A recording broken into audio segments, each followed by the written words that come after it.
Level up के episode 97 के साथ हाजिर। अगर अभी तक आपने मेरे चैनल को सब्सक्राइब नहीं किया हो तो चैनल को सब्सक्राइब कर दे, वीडियो को लाइक और शेयर कर दे। शुक्रिया। जिन्वू एंतारिस के सामने बैठा होता है। जिन्वू कहता है इसकी ब्रेथ की पावर तो बहुत ज्यादा है। अगर मेरे शैडो सोल्जर्स डायरेक्टली इसके साथ हिट होते तो वो तो कुछ ही सेकंड्स में डिस्ट्रॉय हो जाते। एंतारिस फिर से ह्यूमन फॉर्म में आ जाता है और नीचे उतरकर उसे कहता है, शैडो मोनार्च, तुम्हें इतना ज्यादा नर्वस होने की जरूरत नहीं, क्योंकि जब तुमने मेरा बाजू पकड़कर मुझे यहाँ पर लाने की कोशिश की थी तभी मैं तुम्हारे बाजू को तोड़ सकता था और मैं तुम्हारी पकड़ से आसानी से आजाद हो सकता था, लेकिन मैंने ऐसा नहीं किया। मैं देखना चाहता था कि तुम क्या करने वाले हो, तुम्हारा प्लान क्या है, क्योंकि हम दोनों ही मोनार्च हैं। मैं तुमसे बात करना चाहता हूँ, इसीलिए हम दोनों यहाँ पर आए हैं। मुझे लगा कि यहाँ पर बात करना ठीक है। एंतारिस उसे कहता है, अगर तुम्हारे पास पुराने शैडो मोनार्च की मेमोरीज है तो तुम्हें ये बात अच्छी तरह से पता होगी कि हमारा दुश्मन तुम इंसान नहीं हो और ना ही हम दोनों एक दूसरे के दुश्मन है। हमारे दुश्मन तो वो रूलर्स है जो कि इस दुनिया से परे हैं। उन रूलर्स का सिर्फ एक ही मकसद है कि हम मोनार्च को डिस्ट्रॉय करना। हम सारे मोनार्च को एब्सोल्यूट वन ने बनाया है, जबकि उनको भी एब्सोल्यूट वन ने बनाया है। फिर हमें डिस्ट्रॉय क्यों किया जा रहा है? फर्क सिर्फ इतना है, वो लाइट से बने हैं और हम डार्कनेस से। क्या हमें जिंदा रहने का कोई हक नहीं? वो लोग हमें क्यों मारना चाहती है? एंतारिस जिन्वू से कहता है, मेरा प्लान तो यही था कि मैं तुम्हें मार डालूं और उसके बाद उनके साथ फाइट के लिए तैयार हो जाऊं, लेकिन जबकि मैंने तुम्हें फाइट करते हुए देख लिया है, इसलिए मेरा प्लान चेंज हो चुका है। अब मैं चाहता हूँ कि मैं तुम्हारे साथ हाथ मिला लूं। तुम्हारे पास बहुत सारे टैक्टिक्स और प्लान्स हैं, इनकी मदद से हम लोग उन्हें हरा सकते हैं, हम रूलर से जान छुड़ा सकते हैं। एंतारिस जिन्वू से कहता है, अगर तुम चाहते हो मैं तुम्हारी फैमिली को जिंदा छोड़ दूं, मैं उनको जिंदा छोड़ दूंगा। अगर तुम चाहते हो मैं तुम्हारे इस पूरे कंट्री को छोड़ दूं, मैं इसको छोड़ दूंगा। अगर तुम चाहते हो मैं अपने सोल्जर्स को लेकर यहाँ से चला जाऊं तो मैं यहाँ से चला जाऊंगा। मैं तुम्हें वो सब कुछ दे सकता हूँ। ये पूरे का पूरा प्लेनेट तुम्हारा होगा। तुम इस पूरी दुनिया पर राज करोगे, तुम इसके किंग बन सकते हो। मैंने तुम्हारी स्ट्रेंथ देखी है, तुम इस लायक हो। वो उसके सामने अपना हाथ करता है और कहता है, तुम्हें बस इतना ही करना है, मेरा हाथ पकड़ना है और ये सब कुछ तुम्हें मिल जाएगा। एंतारिस जिन्वू से कहता है, अगर तुम मेरा हाथ थाम लेते हो और हम दोनों अपनी फोर्सेस को ज्वाइन कर लेते हैं तो हम लोग उन रूलर्स को हरा सकते हैं और हमेशा के लिए खत्म कर देंगे। उसके बाद तुम इस अपने कंट्री में, अपनी इस दुनिया में आराम से रह सकती हो, कोई भी तुम्हें तंग नहीं करेगा। अब जल्दी से बताओ तुमने क्या फैसला किया, क्या तुम मुझे ज्वाइन करोगे? जिन्वू से पहले तो कोई जवाब नहीं देता, फिर उसे कहता है, मुझे तुम्हारी बातें सुनकर हंसी आ रही है। जिन्वू से कहता है, तुम चाहते हो कि मैं तुम्हारी बातों पर यकीन कर लूं, जबकि तुम्हारी आंखों में साफ दिखाई दे रहा है कि तुम मुझे मारना चाहते हो। एंतारिस हंसना शुरू कर देता है और कहता है, तुम तो बहुत ज्यादा होशियार हो। मुझे लगता है कि मैं इस सब को और ज्यादा नहीं छुपा सकता। हाँ, मैं तुम्हें मारना चाहता हूँ। ठीक है, फिर शैडो मोनार्च रेडी हो जाओ, हम फाइट करने वाले हैं, फाइट टू डेथ। एंतारिस फिर से ड्रैगन बन जाता है और अपने बड़े से पंजे को आगे की तरफ बढ़ाते हुए जिन्वू को मारने की कोशिश करता है। जिन्वू जल्दी से ऊपर की तरफ जंप करते हुए काइजल को बुला लेता है और काइजल के ऊपर बैठ जाता है, जबकि एंतारिस ऊपर की तरफ मुंह करते हुए अपने मुंह से फायरबॉल फेंकता है। जबकि वो अपने मुंह से ऊपर की तरफ आग निकाल रहा होता है, जिन्वू काइजल से कहता है, उसके गले के नीचे चलो। काइजल उसके गले के साथ साथ नीचे की तरफ आता है, जबकि जिन्वू अपने नाइफ को उसके गले पर चला रहा होता है। लेकिन एंतारिस की स्किन बहुत ज्यादा हार्ड है। जिन्वू कहता है, मेरे डैगर ने तो उसकी बॉडी पर जरा स्क्रैच भी नहीं छोड़ा। एंतारिस जिन्वू से कहता है, अपने इन छोटे छोटे वेपन्स के साथ तुम मेरी स्किन में एक छोटा सा स्क्रैच भी नहीं डाल पाओगे, मेरी स्किन बहुत ज्यादा हार्ड है। जिन्वू काइजल से कहता है, काइजल यहाँ से मुझे जल्दी से निकालो।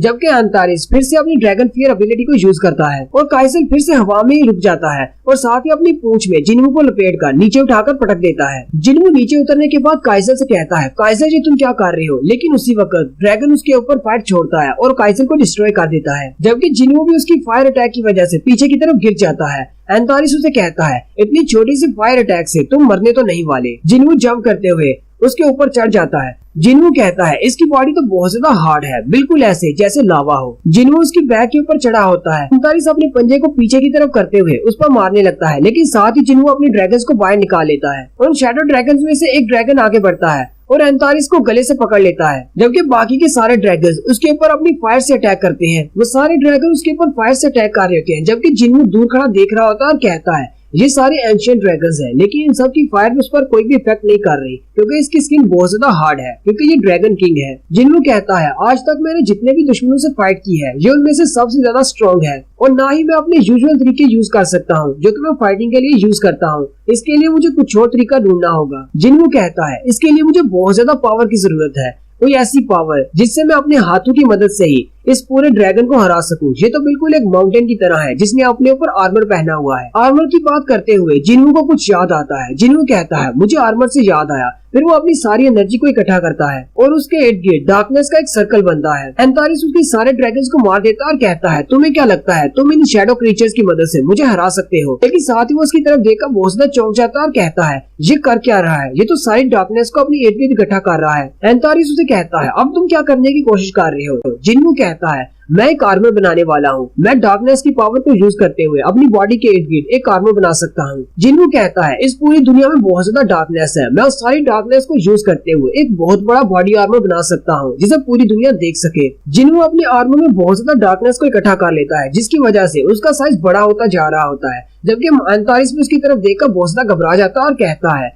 ये भी एक मोनार्च है लेकिन इसकी बॉडी इसका ओरिजिनल साइज इतना ज्यादा कैसे हो सकता है। ये बात मुझे अच्छी तरह पता है कि ये कभी फ्रेगमेंट ऑफ लाइट हुआ करता था लेकिन तब इसका साइज इतना ज्यादा बड़ा नहीं था। एंथारिस कहता है कहीं ऐसा तो नहीं कि इसने पावर ऑफ डेथ को अर्थ पर बुला लिया है और अपने इर्द गिर्द इकट्ठा कर लिया है। लेकिन ये पावर ऑफ डेथ को इस तरह कैसे यूज कर सकता है। ये तो कभी सिर्फ एक इंसान हुआ करता था। शैडो मोनार्च में ऐसा नहीं कर पाया। जिन्हू का बॉडी आर्मर बहुत ही ज्यादा बड़ा होता है। जिन्हू का साइज इतना बड़ा होता है। जिन्हू कहता है मुझे तो यकीन नहीं हो रहा कि मेरा साइज इतना ज्यादा बड़ा हो गया। तो यही वो ओरिजिनल पावर है जो कि ऐशबॉर्न मेरे लिए छोड़कर गया है। The power of death, the power of darkness. एंथारिस कहता है अब मुझे समझ आ गई तुम्हारे पास ये पावर क्यों है। तुम डेथ की पावर को क्यों कंट्रोल कर पा रहे हो। मुझे लगता है कि तुम्हारी सारी जिंदगी इसी चक्कर में गुजरी है। जिंदगी और मौत के दरमियान तुमने बहुत सारी मुश्किलात झेली है। इसी वजह से ऐशबॉर्न तुम्हें पावर ऑफ डेथ ट्रांसफर कर पाया है और तुम इस पावर को इतनी आसानी से संभाल पा रहे हो। और साथ ही एंथारिस अपने मुंह में फायर भरता है और उस पर अटैक करता है। एंथारिस कहता है सारे मोनार्च के जिंदा रहने के लिए मुझे शैडो मोनार्च को आज ही और यहाँ पर मारना होगा। वो अपने मुंह से एक फायर बॉल अटैक करता है जो कि सीधा उसकी तरफ जाता है।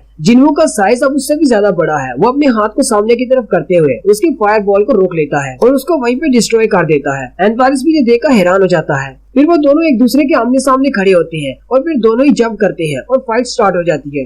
एंथारिस जिन्हू के ऊपर अपना पंजा मारता है लेकिन जिन्हू उसके पंजे को पकड़ते हुए अपने दूसरे हाथ से उसके चेहरे पर जबरदस्त मुक्का मारता है। लेकिन एंथारिस उसके हाथ पे बाइट कर लेता है और उसे झंझोड़ते हुए उठाकर पीछे की तरफ फेंक देता है। जिन्हू अपने ही कासल के ऊपर जाकर गिरता है जिससे उसका कासल भी टूट जाता है। जिन्हू अभी वहीं पर गिरा पड़ा होता है। एंथारिस फिर से उस पर फायर अटैक करता है लेकिन जिन्हू जल्दी से उठकर साइड पर हो जाता है। फिर जिन्हू अपनी तलवार निकाल लेता है। एंथारिस क्योंकि अभी भी अपना फायर अटैक उस पर कर रहा है वो अपनी तलवार को सामने की तरफ करते हुए उसके अटैक को ब्लॉक करते हुए आगे की तरफ चला जाता है। फिर तलवार को घुमाकर उस पर अटैक करता है लेकिन एंथारिस अपनी पूंछ को घुमाकर उस पर अटैक करता है और जिन्हू फिर से पीछे जाकर गिरता है।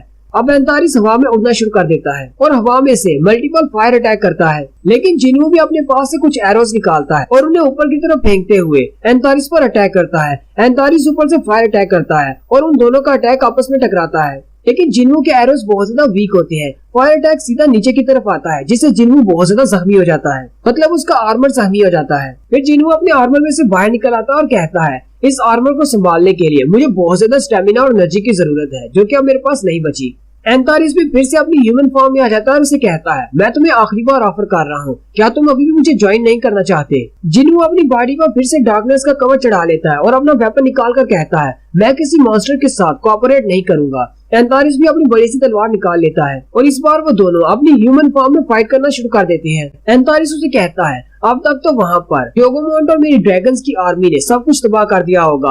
आखिर पर तुम कुछ भी नहीं बचा पाओगे, ना ही अपने कंट्री को और ना ही इस अर्थ को। हालांकि तुम्हारे पास पावर ऑफ डेथ है लेकिन तुम एक इंसान हो और तुम्हें भी मौत से डर लगता होगा। क्या तुम चाहते हो कि मैं तुम्हें अपनी फायर में जलाकर राख कर दूं? बहुत ही जल्दी जिस जिस चीज से तुम प्यार करते हो वो सब कुछ डिस्ट्रॉय हो जाएगा। मेरे ड्रैगन्स की आर्मी पूरी इस अर्थ को तबाह कर देगी। साथ ही वो उस पर अटैक करता है जिससे जिन्हू के हाथ से उसकी स्वर्ड गिर जाती है। वो उसे कहता है अब क्योंकि तुम्हारे पास पावर ऑफ डेथ है इसलिए तुम्हें महसूस तो हो रहा होगा, पूरी दुनिया से आवाजें आ रही होगी, कितने लोग मर रहे हैं, उनकी चीखने की आवाजें तुम्हारे कानों में गूंज रही होगी। पर एंथारिस अपनी तलवार को जिन्हू के सीने में गाड़ देता है। एंथारिस उसे कहता है इसी को डिस्ट्रक्शन कहते हैं, मेरी आर्मी ऑफ डिस्ट्रक्शन यही काम करती है। अब तुम्हें महसूस हो रहा होगा कि मैं कितना ज्यादा स्ट्रॉन्ग हूँ। एंथारिस बार बार अपनी स्वर्ड से उस पर अटैक कर रहा होता है और उसे कहता है अब जल्दी करो और हार मान लो। तुम इस बात को मान क्यों नहीं लेते? तुम हार चुके हो, तुम कुछ भी नहीं कर सकते, तुम किसी को नहीं बचा पाए। जिन्हू से कहता है ये सब कुछ तो मुझे तुमसे कहना चाहिए क्योंकि तुम हार मान लो, तुम कुछ भी नहीं कर सकते। जिन्हू का वेपन जो कि ऊपर उसने हवा में फेंक दिया था, जो कि एंथारिस के अटैक की वजह से उसके हाथ से छूट गया था, वो अपने डैगर थ्रो स्किल को यूज करते हुए उसे वापस की तरफ बुला लेता है। एंतारिस जो कि अपनी तलवार लेकर खड़ा होता है अपने ध्यान, उसी वक्त वो डैगर पीछे से आकर उसकी कमर में लग जाता है। लेकिन साथ ही दिखाते हैं कि उसकी बॉडी के ऊपर एक आर्मर होता है, एक शील्ड जो कि कैमिश के दांत से बने हुए उस डैगर को उसकी बॉडी के अंदर धंसने नहीं देता। एंतारिस हंसते हुए उससे कहता है, तुम्हें क्या लगा था कि तुम्हारा वेपन एक ड्रैगन के दांत से बना है तो वो मेरी बॉडी के अंदर आसानी से घुस जाएगा? ऐसा नहीं हो सकता, तुम मुझे नहीं मार सकते। और यहीं पर हमारी एपिसोड 97 का एंड होता है।